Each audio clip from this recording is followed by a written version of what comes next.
Scott Haney and Colleen Fitzpatrick, Irish step dancing. That's worth something, huh? I won't even comment further on that.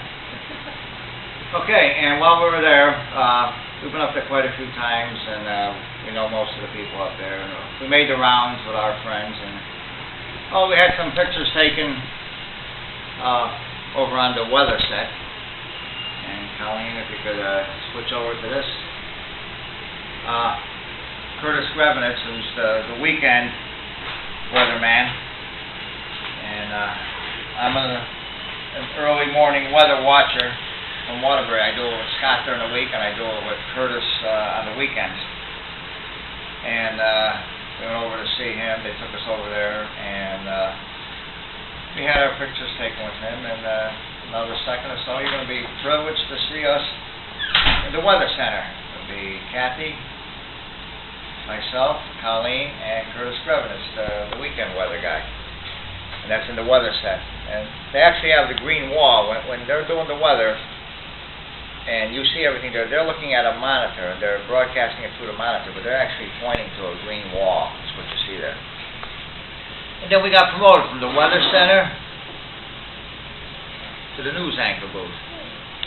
And that's when you watch the news in the morning, Irene O'Connor, with Irish Girl, and Mike Heidick.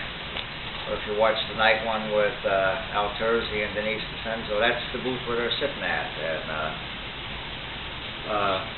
myself, Colleen, and Curtis. And he had just come in because he was doing the noon weather that day, so we got to see him, and it was quite nice walking around. This is like our sixth time up there. I think we have our own parking space up there now, you know. Okay,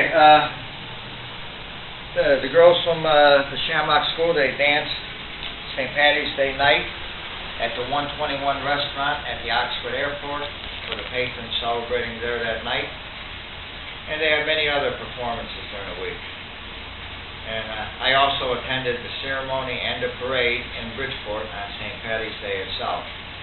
Like I said yesterday, Colleen and I went to the Meriden St. Patty's Day parade.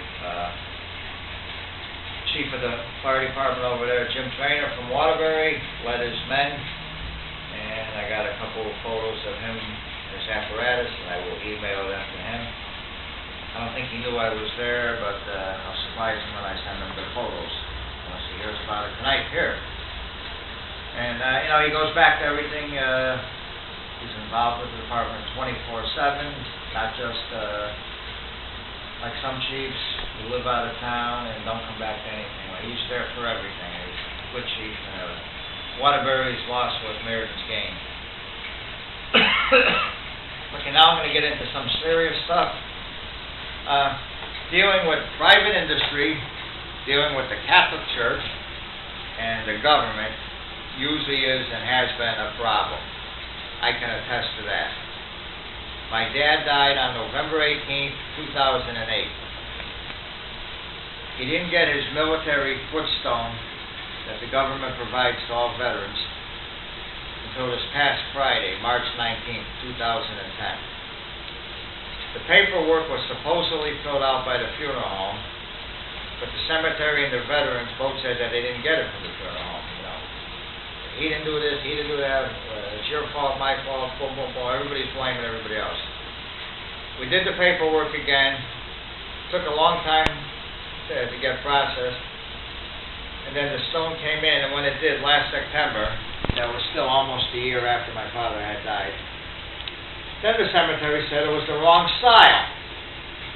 He's buried up on the hill under the cross, and where there's no regular monuments, but it's just footstones. And there was a bronze plaque on top of the stone. Came in. But the cemetery only allows granite stones there. Why? Who the hell are they to determine what style footstone goes anyplace? You know, down from the road, you can't even see them. But that's what they said. And they refused to put it in. Why did the cemetery send in the paperwork for the wrong style? Didn't they know they were putting in for the bronze plaque? It should not have been. So back to square one in September. now it was too late to install in the winter. Monday I went out to the cemetery. I was told that the granite stone was in, but it couldn't be installed because they needed approval from the Veterans Administration in Rocky Hill first. The Veterans Administration made the stone. They had the paperwork. They knew he was a veteran of World War II. They had the application, but the cemetery wouldn't install the stone. I told them I wanted it for St. Patrick's Day, and I told them about it. I made sure I saw the stone, make sure it was right, that it wasn't screwed up some more. Friday I received a call saying that it was in, or it was going in that day.